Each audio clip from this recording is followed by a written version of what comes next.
acid as a topic, and I will discuss subtopics that are basic introduction of amino acids, structure of amino acids, and formation of peptide bond. Okay, so we'll start with the basic introduction of amino acids. So they are structural and structural or monomer units that make up proteins or peptides. So what are proteins and peptides? There is difference between proteins and peptides.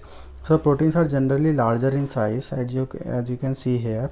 They are made up of hundreds of amino acids or 50 amino acids, 100, 200 up to 1000 amino acids. Okay, and they are larger, that's why they are larger in size, and they are functional also. But the peptides are generally smaller in size.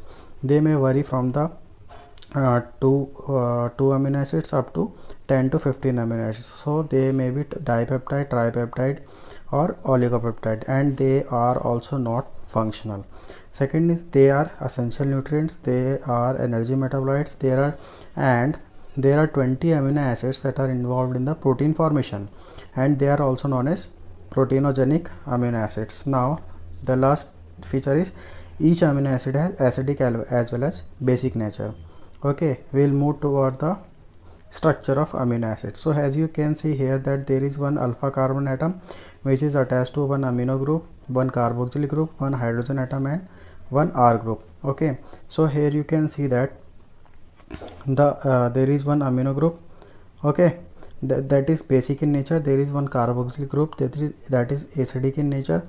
Okay, so that's why we call this structure alpha amino acid, because alpha is taken from the alpha carbon, amino is taken from the amino group, and acid is taken from the carboxylic acid group. Okay, so and one most important thing, the amino group, the carboxylic group, and the hydrogen atom are common for all the 20 amino acids, but R is different in all the amino acids. Right, now we will move toward the last slide, that is formation of peptide bond. Okay, as I told you that amino acids are the building blocks of protein, right? So suppose this is one amino acid, this is second amino acid.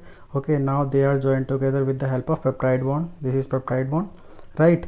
Now now I will tell you that the carboxylic acid group of first amino acid and the amino group of second amino acids are involved in the formation of peptide bond. As you can see here, this is the peptide bond. Okay, in formation of peptide bond there is release of one water molecule, that's why it is also known as dehydration reaction. Okay, so now the last and most important thing, that always in the formation of peptide or protein, the amino group of first amino acid and the carboxyl group of last amino acids remains free. That's why it starts with the N terminal and ends with the C terminal.